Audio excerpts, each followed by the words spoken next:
Hello दोस्तों, एक बार फिर से आपका स्वागत है मेरे यूट्यूब चैनल केआरसी, जहां सिलेक्शन एग्जिट है। तो बिहार शिक्षक भर्ती को देखते हुए जो है अभी हाल फिलहाल में लगातार जो है रिवीजन क्लास चल रहा है। तो आज का रिवीजन क्लास का चौथा क्लास है, तो आप लोग जुड़िए और जितना हो सके लगातार रिवीजन करते रहिए, क्योंकि अभी जो है बाहरी चीजों को पढ़ने से कोई फायदा नहीं होने वाला। तो जितना हो सके आप लोग रिवीजन कीजिए और अपने लक्ष्य को प्राप्त कीजिए। तो चलिए आज हम लोग फिर से शुरू करते हैं आधुनिक भारत का ये चौथा क्लास। तो आज जो है 261 नंबर प्रश्न से शुरू होगा और लगातार इसे हम आगे की तरफ बढ़ाएंगे। टोटल 600 प्रश्नों का संग्रह है, जो आप लोग जरूर रिवाइज कर लीजिए। तो चलिए आज का सेशन हम लोग शुरू करते हैं। कल जो है यहाँ तक हो चुका था, तो चलिए इसको हम देख लेते हैं। अपनी फांसी से पूर्व निम्नलिखित क्रांतिकारियों में से एक ने पीने हेतु दिए गए दूध को अस्वीकार कर दिया और कहा, मैं केवल अपनी माँ का ही दूध लूंगा। यह कथन किसका है? तो ये कथन जो है राम प्रसाद बिस्मिल का। ऑप्शन सी बिल्कुल सही होगा। तो आज का जो सेशन शुरू होने जा रहा है 261 नंबर क्वेश्चन से है। दो चार क्वेश्चन थोड़ा सा विजुअल नहीं है, तो उसके लिए सॉरी, थोड़ा कम दिखाई दे रहा है, लेकिन आगे सही है। निम्नलिखित में से कौन भारतीय राष्ट्रीय कांग्रेस में उग्रवादियों से जुड़ा हुआ नहीं था? ठीक है, उग्रवादियों से जुड़ा हुआ नहीं था। तो 261 का आंसर डी हो जाएगा, लाला लाजपत राय। ठीक है, ये उग्रवादी दल के नेता थे, मतलब गरम दल के नेता थे लाला लाजपत राय। अगला पॉइंट है, निम्न में से किस एक को लाला लाजपत राय ने अपना राजनीतिक गुरु माना था? ठीक है, तो इसका आंसर जो हो जाएगा ऑप्शन डी हो जाएगा, मेजनी को। जोसेफ मेजनी को ये जो है अपना राजनीतिक गुरु मानते थे। अगला पॉइंट है, निम्नलिखित में से कौन उग्रवादी नेता था? उग्रवादी नेता मतलब गरम दल के नेता। तो 263 का सी आंसर हो जाएगा, अरविंद घोष। अगला पॉइंट है, किसने कहा था आलोचना और स्वतंत्र चिंतन एक क्रांतिकारी की दो विशेषताएं हैं? यह कथन किसका है? तो इसका आंसर हो जाएगा भगत सिंह। ठीक है, ऑप्शन ए हो जाएगा भगत सिंह। आगे बढ़ते हैं हम लोग अगले पॉइंट की तरफ। क्रांति की तलवार विचारों के उभरे हुए पत्थर पर तेज की जाती है, किसके द्वारा कहा गया था? 265 का आंसर डी हो जाएगा, भगत सिंह के द्वारा। नेक्स्ट है, किसने कांग्रेस के विरुद्ध अनुनय विनय एवं विरोध की राजनीति करने का दोष लगाया था? तो इसका आंसर ऑप्शन ए हो जाएगा, बाल गंगाधर तिलक। ठीक है, बाल गंगाधर तिलक। अगला पॉइंट है, दामोदर हरि चापेकर को किस तिथि को फांसी दी गई थी? तो इसका आंसर हो जाएगा 18 अप्रैल 1898 को। ठीक है, 18 अप्रैल 1898। अगला पॉइंट है, निम्नलिखित में कौन मुस्लिम लीग के संस्थापक थे? तो मुस्लिम लीग के जो संस्थापक थे आगा खां एवं सलीमुल्लाह खां। ऑप्शन ए बिल्कुल सही होगा। नेक्स्ट है, भारत के मुसलमानों के लिए सर्वप्रथम एक अलग राज्य की मांग करने वाला व्यक्ति कौन था? तो इसका आंसर हो जाएगा option B, Mohammad Iqbal. Next आगे बढ़ते हैं, मुस्लिमों के लिए एक पृथक देश की प्रथम बार एक निश्चित अभिव्यक्ति कहाँ हुई थी? तो 270 का आंसर ए हो जाएगा, 1930 के मुस्लिम लीग के इलाहाबाद अधिवेशन के इकबाल अध्यक्षीय भाषण में। ठीक है, बहुत ही अच्छा क्वेश्चन है, ध्यान से याद रखेंगे। नेक्स्ट आगे बढ़ते हैं हम लोग। कैम्ब्रिज पैम्पलेट का शीर्षक क्या था? कैम्ब्रिज पैम्पलेट का शीर्षक क्या था? तो इसका आंसर हो जाएगा ऑप्शन ए, नाउ और never, or we live or perish forever. ठीक है, फिर से पढ़ दे रहा हूँ, इंग्लिश है, now or never, or we live or perish forever. ठीक है, ऑप्शन ए बिल्कुल सही होगा। नेक्स्ट है अगला पॉइंट, निम्नलिखित में से मुस्लिम लीग के किस अधिवेशन में दो राष्ट्र के सिद्धांत का प्रतिपादन हुआ था? तो 272 का आंसर हो जाएगा, लाहौर अधिवेशन 1940 में। ठीक है, लाहौर अधिवेशन 1940। नेक्स्ट है, निम्नलिखित में से मुस्लिम लीग के किस अधिवेशन में एम ए जिन्ना ने, मतलब मोहम्मद अली जिन्ना ने अभिव्यक्त किया था एक राष्ट्र की किसी परिभाषा के अनुसार मुस्लिम एक राष्ट्र है? ठीक है, तो इसका आंसर हो जाएगा ऑप्शन सी, लाहौर अधिवेशन 1940 में। अगला पॉइंट है, वह कौन सी तिथि है जब मुस्लिम लीग ने पाकिस्तान दिवस मनाया था? वीवीआई क्वेश्चन है ये। तो इसका आंसर ऑप्शन डी हो जाएगा, 23 मार्च 1943 को, 23 मार्च 1943 को। निम्नलिखित में से कौन सी तिथि मुस्लिम लीग ने सीधी कार्यवाही दिवस हेतु सुनिश्चित की थी? तो 275 का आंसर जो हो जाएगा ऑप्शन बी हो जाएगा, 16 अगस्त 1946। निम्नलिखित में से कौन एक कथन मोहम्मद अली जिन्ना के विषय में सही नहीं है? तो 276 का आंसर डी हो जाएगा, ये सदैव डायरी रखते थे, ये बिल्कुल गलत है। ठीक है, सदैव डायरी नहीं रखते थे। अगला पॉइंट है, निम्नलिखित में से कौन सी रपट मुस्लिम समुदाय पर कांग्रेस सरकार के अपराधों के संबंध में मुस्लिम लीग के संकेत पर तैयार नहीं कराई गई थी? तो ये था 270 का आंसर, ऑप्शन डी होगा, सर मोहम्मद सादुल्ला रपट। सर मोहम्मद सादुल्ला रपट, ये थोड़ा नया क्वेश्चन है। आगे बढ़ते हैं, किस अधिवेशन में मुस्लिम लीग ने बांटो और छोड़ो का नारा दिया था? तो ये हो जाएगा इसका आंसर ऑप्शन बी, कराची अधिवेशन 1943 में। नेक्स्ट है, मौलाना आजाद को किसने कांग्रेस से धर्मनिरपेक्षवाद का मुखौटा कहा? तो 279 का आंसर डी हो जाएगा, मोहम्मद अली जिन्ना ने। ठीक है, मोहम्मद अली जिन्ना। अगला पॉइंट है, भारत में मुस्लिम लीग के संस्थापक कौन थे? ठीक है, भारत में मुस्लिम लीग के संस्थापक कौन थे? तो नवाब सलीम उल्ला खां। ठीक है, नवाब सलीम उल्ला खां थे। आगे बढ़ते हैं हम लोग अगले पॉइंट की तरफ। ब्रिटिश भारत की राजधानी का कलकत्ता से दिल्ली स्थानांतरण किसके काल में कार्यान्वित हुआ था? तो 281 का आंसर बी हो जाएगा, लॉर्ड हार्डिंग के शासनकाल में। अगला पॉइंट है, ब्रिटिश राज के दौरान दिल्ली दरबार में किंग जॉर्ज पंचम द्वारा भारत की राजधानी कलकत्ता से दिल्ली लाने का ऐलान जो है कब किया गया था? तो इसका आंसर ऑप्शन बी हो जाएगा, 1911 में। ठीक है, 1911 में। स्वराज मेरा जन्मसिद्ध अधिकार है और मैं इसे लेकर रहूंगा, यह कथन जो है तिलक ने सर्वप्रथम भारतीय राष्ट्रीय कांग्रेस के किस अधिवेशन में व्यक्त किया था? तो इसका आंसर ऑप्शन डी हो जाएगा, लखनऊ अधिवेशन 1916 में। ठीक है, लखनऊ अधिवेशन 1916 में।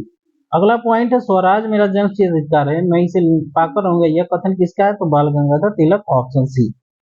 आगे बढ़ते हैं हम लोग नेक्स्ट क्वेश्चन की तरफ। इंडियन नेशनल कांग्रेस और मुस्लिम लीग के बीच तक्य का काल निम्न से कौन प्रदर्शित करता है? ठीक है, तो 285 का आंसर ऑप्शन बी हो जाएगा, 1916 से 1922।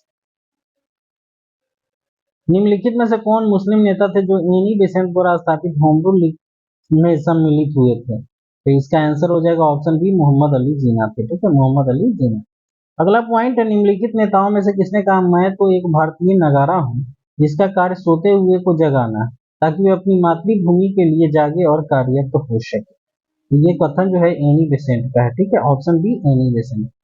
अगला पॉइंट है, बाल गंगाधर तिलक को लोकमान विशेषण कब दिया गया था? तो ये जो है क्रांतिकारी आंदोलन के समय दिया गया था। ठीक है, क्रांतिकारी आंदोलन के समय। अप्रैल 1916 में स्थापित इंडियन होम रूल लीग का प्रथम प्रेसिडेंट कौन था? तो 289 का आंसर ये हो जाएगा, जोसेफ बैप्टिस्टा, जोसेफ बैप्टिस्टा। प्रथम विश्व युद्ध के दौरान आंदोलन जो भारत में लोकप्रिय हुआ था वो कौन था? तो 290 का आंसर देख लेते हैं, बी हो जाएगा, होम रूल आंदोलन। ठीक है, होम रूल आंदोलन। होम रूल आंदोलन का मुख्य ध्येय क्या था, यह मुख्य उद्देश्य क्या था? तो इसका आंसर जो हो जाएगा ऑप्शन डी हो जाएगा, भारत में ब्रिटिश साम्राज्य के अंदर स्वशासन प्राप्त करना। ठीक है, भारत में ब्रिटिश साम्राज्य के अंदर क्या था? स्वशासन प्राप्त करना, इसका मुख्य उद्देश्य था। गांधी जी द्वारा गाया हुआ प्रिय प्रसिद्ध भजन वैष्णव जन तो तेने कहिए की रचना किसके द्वारा की गई थी? तो इसका आंसर ऑप्शन बी हो जाएगा, 16वीं शताब्दी के नरसिंह मेहता द्वारा। ठीक है, 16वीं शताब्दी के नरसिंह मेहता द्वारा। निम्नलिखित में से किस अमेरिकी पत्रकार ने 1930 में महात्मा गांधी के नमक सत्याग्रह में साथ रहकर विवरण दिया है? ये था 293 का आंसर ये हो जाएगा, वेब मिलर थे। ठीक है, वेब मिलर। महात्मा गांधी ने सत्याग्रह शस्त्र का प्रयोग सर्वप्रथम कहाँ किया था? तो सर्वप्रथम जो इन्होंने किया था वो दक्षिण अफ्रीका में किया था। अगर भारत में पूछे तो चंपारण हो जाएगा। चंपारण संघर्ष में निम्नलिखित में से किसने महात्मा गांधी का साथ दिया था? ठीक है, तो ये हो जाएगा ऑप्शन सी, राजेंद्र प्रसाद एवं अनुग्रह नारायण सिंह। चंपारण कृषि जांच समिति का सदस्य निम्नलिखित में से कौन नहीं था? तो ये हो जाएगा, अनुग्रह नारायण सिंह जो थे वो नहीं थे। ठीक है, FG सलाई था, DJ रीड था और महात्मा गांधी भी थे, लेकिन अनुग्रह नारायण नहीं थे इसमें। अगला पॉइंट है 297, महात्मा गांधी के चंपारण सत्याग्रह का किसने विरोध किया था? ठीक है, विरोधी दल के नेता कौन थे इसमें बताना है आपको। तो ये NG रंगा थे। ठीक है, ऑप्शन बी हो जाएगा, NG रंगा।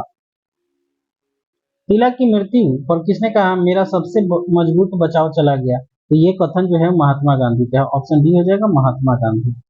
नेक्स्ट है, चंपारण में तीन कटिया प्रथा का तात्पर्य क्या था? तो 3/20 भूभाग पर नील की खेती करना, ऑप्शन ए बिल्कुल सही होगा। ठीक है, 3/20 पर जो है नील की खेती करना था। महात्मा गांधी ने निम्नलिखित भारतीय राष्ट्रीय कांग्रेस के अधिवेशनों में किस एक में सर्वप्रथम भाग लिया था? तो भाग लेने की बात हो रही है तो 300 का बी हो जाएगा, कलकत्ता अधिवेशन 1901 में। ठीक है, नेक्स्ट है, जालियांवाला बाग हत्याकांड कब हुआ था? तो जालियांवाला बाग हत्याकांड 13 अप्रैल 1919 को, ऑप्शन सी बिल्कुल सही होगा। निम्नलिखित में से किसके विरोध में रविन्द्रनाथ टैगोर ने अपनी नाइटहुड की उपाधि का परित्याग कर दिया था? तो वो था जालियांवाला बाग हत्याकांड 1919 में, ठीक है, उसके विरुद्ध। नेक्स्ट है 30 मई 1919 को अपना अलंकरण भारत सरकार को लौटाने वाले व्यक्ति कौन थे? तो इसका आंसर हो जाएगा ऑप्शन डी, रविन्द्रनाथ टैगोर थे, ठीक है, रविन्द्रनाथ टैगोर। भारतीय स्वतंत्रता संघर्ष के दौरान निम्न में से किनकी गिरफ्तारी के विरोध में काफी संख्या में निहत्थे लोग अमृतसर में जालियांवाला बाग में 13 अप्रैल 1919 को इकट्ठे हुए थे? तो इसका आंसर ऑप्शन सी हो जाएगा, डॉक्टर सैफुद्दीन किचलू एवं सत्यपाल, डॉक्टर सत्यपाल। जालियांवाला बाग हत्याकांड के लिए जिम्मेदार जनरल ओडायर निम्न में से किसने मार डाला? जनरल ओडायर को किसने मार डाला? तो इसका आंसर हो जाएगा ऑप्शन सी, उधम सिंह ने, ठीक है, उधम सिंह ने। जालियांवाला बाग हत्याकांड के विरोध में निम्नलिखित में से किसने वायसराय की कार्यकारिणी परिषद से त्याग पत्र दे दिया था? तो इसका आंसर ऑप्शन सी हो जाएगा, सर शंकर नायर, ठीक है, सर शंकर नायर। निम्न में से किस आंदोलन में महात्मा गांधी ने अपनी पहली भूख हड़ताल का प्रयोग हथियार के रूप में किया था? तो इसका आंसर ऑप्शन सी हो जाएगा, अहमदाबाद मिल मजदूर की हड़ताल जो था उसमें किया गया था 1918 में। एम के गांधी समर्थक थे, मतलब महात्मा गांधी किसके समर्थक थे? तो दार्शनिक अराजकतावाद के थे, ठीक है, ऑप्शन डी हो जाएगा इसका 308 का आंसर, ऑप्शन डी। नेक्स्ट आगे बढ़ते हैं हम लोग। दक्षिण अफ्रीका के किस रेलवे स्टेशन पर गांधी को ट्रेन से फेंका गया था? तो इसका आंसर जो हो जाएगा 309 का आंसर हो जाएगा पीटर मार्टिज़बर्ग, पीटर मार्टिज़बर्ग। महात्मा गांधी ने भारत में अपना पहला जन भाषण कहाँ दिया था? तो 310 का आंसर डी हो जाएगा वाराणसी में, ठीक है, वाराणसी। निम्न में से किसने महात्मा गांधी को आदेशित किया था कि वह भारत में प्रथम वर्ष खुले कान पर मुंह बंद कर व्यतीत करे? तो ये आंसर हो जाएगा ऑप्शन डी, गोपाल कृष्ण गोखले ने कहा था, ठीक है, गोपाल कृष्ण गोखले। अगला पॉइंट है वह व्यक्ति जिसने 4 अप्रैल 1919 को दिल्ली की जामा मस्जिद के प्रवचन मंच से हिंदू मुस्लिम एकता पर भाषण दिया हुए कौन थे? तो इसका आंसर हो जाएगा स्वामी श्रद्धानंद, ठीक है, स्वामी श्रद्धानंद। बिहार और उड़ीसा में प्रचलित कमियौटी प्रथा का तात्पर्य क्या था? कमियौटी प्रथा क्या थी? तो ये जो था बंधुआ मजदूरी का एक रूप था कमियौटी प्रथा। कमियौटी प्रथा जो था बंधुआ मजदूर की एक प्रथा थी। सरदार वल्लभ भाई पटेल को किस आंदोलन ने गांधी जी के अनुयायी बनने की प्रेरणा दी थी? तो इसका आंसर ऑप्शन ही हो जाएगा खेरा आंदोलन, ठीक है। गांधी जी के अनुसार हिंसा का क्रूरतम रूप क्या है? तो उनके अनुसार जो है क्रूरता का जो हिंसा का क्रूरतम रूप है वो गरीबी का अस्थायित्व, ठीक है, गरीबी का अस्थायित्व, ऑप्शन ए बिल्कुल सही होगा। गांधी जी ने सेवा धर्म कहाँ अपनाया था? गांधी जी ने सेवा धर्म कहाँ अपनाया? तो इसका आंसर हो जाएगा दक्षिण Africa, option C. Gandhi ji ने बंधुआ मजदूरों को मुक्त करने का अभियान कहाँ से प्रारंभ किया था? तो 317 का आंसर ये हो जाएगा पटना से, ठीक है, बंधुआ मजदूरों को मुक्त कराने का जो अभियान पटना से शुरू किया था।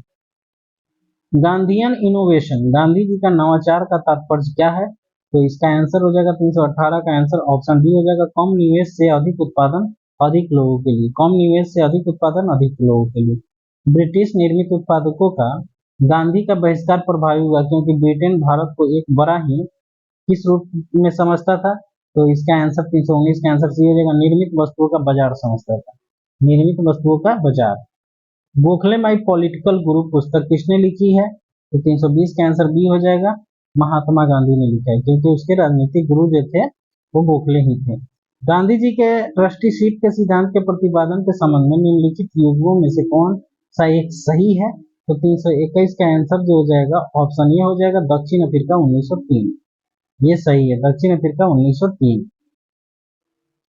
गांधी जी की सत्याग्रह रणनीति में निम्नलिखित में से किसे सबसे अंतिम स्थान प्राप्त है? ठीक है, तो 322 का आंसर ऑप्शन सी हो जाएगा उपवास को जो है सबसे अंतिम स्थान प्राप्त है।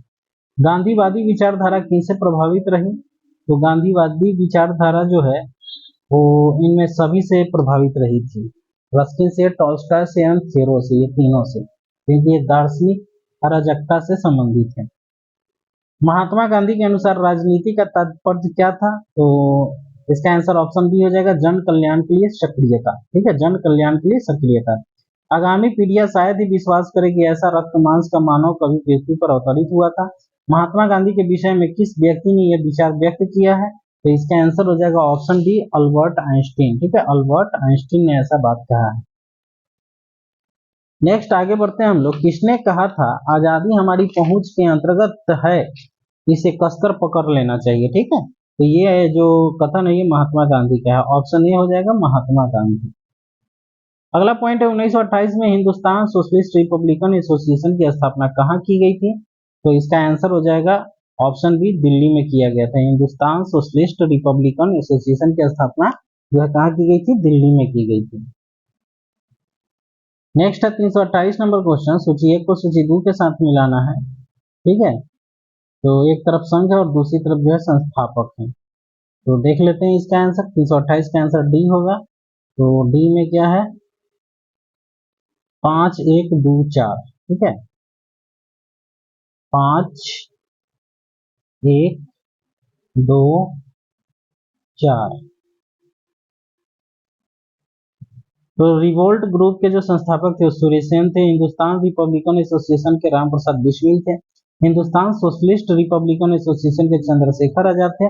और पंजाब नौजवान सभा के संस्थापक भगत सिंह थे। ठीक है, तो ये ऑप्शन डी बिल्कुल सही होगा।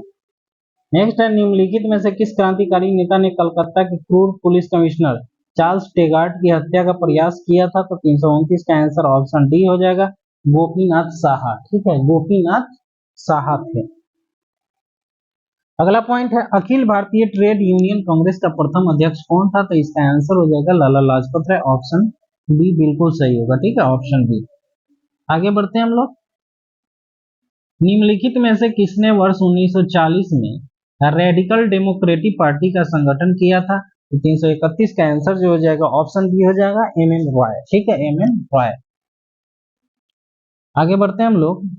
निम्नलिखित में से किस केस की समस्त संसार में चर्चा हुई और अभिव्यक्तों के समर्थन में Albert Einstein, H G. Wells, Harold Laski तथा रूजवेल्ट ने सहानुभूति टिप्पणियां की थी? तो 332 का आंसर जो हो जाएगा ऑप्शन सी हो जाएगा, मेरठ षड्यंत्र मुकदमा। ठीक है, आगे बढ़ते हैं।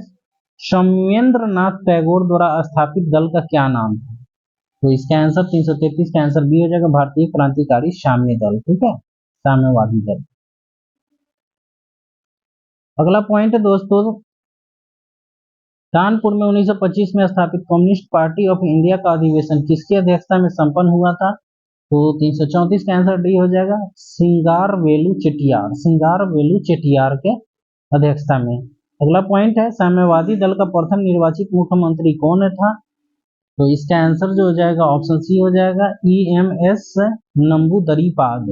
ई.एस. नंबूपरीपाद। बम का दर्शन किसने लिखा था? तो भगवती चरण बोहरा। ऑप्शन सी बिल्कुल सही है। अगला पॉइंट है निम्नलिखित में से किस आंदोलन में हिंदू मुस्लिम एकता का वास्तविक रूप से प्रतिबिंबित हुआ था? तो ये जो होगा 337 का आंसर सी हो जाएगा, खिलाफत आंदोलन। ऑप्शन सी बिल्कुल सही है। खिलाफत आंदोलन के प्रमुख नेता निम्नलिखित में से कौन थे? तो 338 का आंसर ये हो जाएगा, मौलाना मोहम्मद अली एवं शौकत अली। गांधी जी को किसने सावधान किया था कि मुस्लिम धार्मिक नेताओं और उनके अनुयायियों के कट्टरपन को प्रोत्साहित न करें? तो इसका आंसर ऑप्शन डी हो जाएगा, मोहम्मद अली जी ने। आगे बढ़ते हैं हम लोग। निम्नलिखित में से किस भारतीय नेता ने खिलाफत आंदोलन का समर्थन नहीं किया था? ठीक है, तो ये नहीं करने वाले थे मदन मोहन मालवीय। ऑप्शन बी बिल्कुल सही होगा, मदन मोहन मालवीय। अगला पॉइंट है निम्नलिखित में से किस एक ने खिलाफत आंदोलन के दौरान हाजिक उल मुल्क की पदवी त्याग दी थी? तो 341 का आंसर डी हो जाएगा, हकीम अजमल खां। ठीक है, हकीम अजमल खां। निम्नलिखित में से किस प्रमुख कारण से महात्मा गांधी ने 1922 में असहयोग आंदोलन को वापस ले लिया था? तो 342 का आंसर डी हो जाएगा, चौरा चौरी हिंसा। ठीक है, निम्नलिखित में से कौन देश बंधु के नाम से जाने जाते हैं? तो देश बंधु के नाम से हम लोग चित्तरंजन दास को जानते हैं। Option B. अगला पॉइंट है यह किसका कथन है, विदेशी कपड़ों को जलाना एक निष्ठुर बर्बादी है? तो ये जो कथन है ये रविन्द्रनाथ टैगोर का है। 344 का आंसर जो होगा ऑप्शन डी हो जाएगा, रविन्द्रनाथ टैगोर। ठीक है, आगे बढ़ते हैं। निम्नलिखित में से किसने कहा था विदेशी वस्त्रों की बर्बादी ही उनके साथ तो सर्वोत्तम व्यवहार है? तो ये कथन है महात्मा गांधी का। ठीक है, ऑप्शन बी। चौरी चौरा किस जनपद में स्थित है? तो ये गोरखपुर जनपद में है। ठीक है, गोरखपुर जिले में है, यूपी के। भारतीय राष्ट्रीय कांग्रेस ने असहयोग आंदोलन किस वर्ष प्रारंभ किया था? ये 1920 में हो जाएगा। ठीक है, ऑप्शन सी 1920 में। आगे बढ़ते हैं हम लोग। निम्नलिखित में से किसने असहयोग आंदोलन के प्रस्ताव को लिखा था? प्रस्ताव किसने लिखा था? तो इसका आंसर महात्मा गांधी हो जाएंगे, ऑप्शन डी। चौरी चौरा की घटना के समय महात्मा गांधी कहाँ थे? चौरी चौरा के समय जो है महात्मा गांधी जो थे वो बारदोली में थे। ऑप्शन डी होगा इसका आंसर, बारदोली में थे, गुजरात में। ब्रिटिश सरकार ने महात्मा गांधी को जो उपाधि दी थी वो, और जिसे उन्होंने असहयोग आंदोलन में वापस कर दिया, वह कौन था?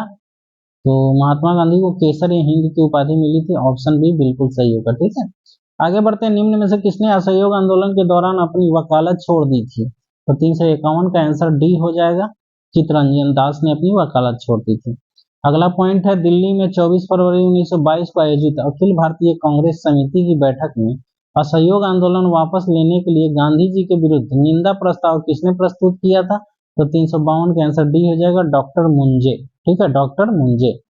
अगला पॉइंट है, निम्नलिखित में से किसने तार द्वारा महात्मा गांधी को चौरी चौरा की घटना की सूचना दी थी? तो इसका आंसर जो हो जाएगा ऑप्शन डी हो जाएगा, दशरथ प्रसाद द्विवेदी ने। ठीक है, दशरथ प्रसाद द्विवेदी। निम्नलिखित आंदोलनों को पूर्वापर क्रम आरोही क्रम में व्यवस्थित करना है, मतलब बढ़ते क्रम में। आरोही मतलब बढ़ते, काल क्रम के अनुसार उसको बढ़ते क्रम में सजा दीजिए।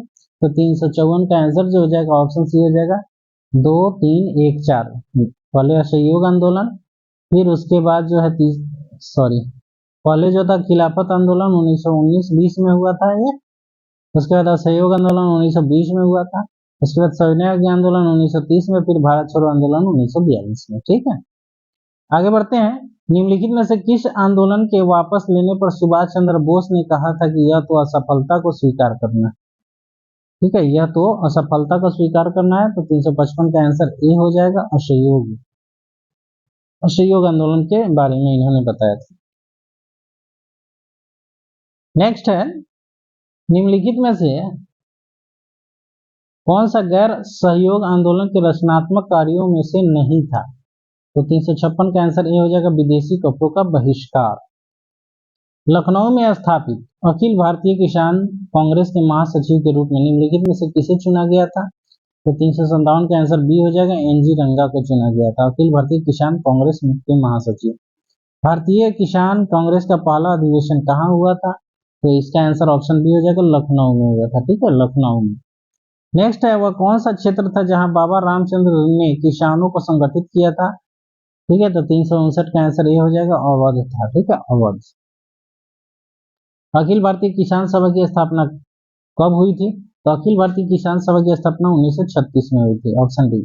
1930 के दशक में बिहार में किसान आंदोलन का नेतृत्व किसने किया था? तो 361 का आंसर सी हो जाएगा, स्वामी सहजानंद ने। निम्नलिखित सत्याग्रहों में से किसका नेतृत्व महात्मा गांधी ने नहीं किया था? तो 362 का आंसर सी हो जाएगा, बारदोली का। ठीक है, बारदोली तालुका में भू राजस्व के निर्धारण में वृद्धि जो बारदोली सत्याग्रह का मुद्दा था, कितनी थी? तो इसका आंसर हो जाएगा 22% की वृद्धि थी। बारदोली सत्याग्रह के दौरान बंबई प्रेसिडेंसी का गवर्नर कौन था? तो 64 का आंसर जो है सी हो जाएगा, लेस्ली विल्सन थे। ठीक है, लेस्ली विल्सन। तेभागा आंदोलन 1946 का संबंध था किससे? तो 65 का आंसर बी हो जाएगा, किसानों से। एका आंदोलन का प्रारंभ किया गया था किसके द्वारा, मतलब किस राज्य या जिले के द्वारा? ठीक है, तो 366 का आंसर जो हो जाएगा वो ऑप्शन बी हो जाएगा, उत्तर प्रदेश के हरदोई, बाराबंकी एवं अन्य स्थानों के किसानों द्वारा, ऑप्शन डी। नेक्स्ट है आज के सेशन का लास्ट क्वेश्चन, गदर पार्टी से निम्नलिखित में से कौन सा संबंधित नहीं थे? तो 367 का आंसर डी हो जाएगा, खुदीराम बोस। खुदीराम बोस जो थे वो गदर पार्टी से संबंधित नहीं थे। तो दोस्तों ये था आज का लगातार 110 क्वेश्चन का सेशन। तो इसी तरह से है, 2-4 दिन में आपका जो है हिस्ट्री आधुनिक भारत खत्म हो जाएगा। लगातार रिवीजन करने के लिए मेरे साथ जुड़े रहिए और केआरसी चैनल को जो है, अगर वीडियो अच्छा लगे तो लाइक, सब्सक्राइब, कमेंट करना ना भूलें और शेयर तो जरूर कीजिए दोस्तों। तो ठीक है दोस्तों, फिर मिलते हैं अगले वीडियो में। तब तक के लिए अपनी पढ़ाई को जारी रखिए। धन्यवाद।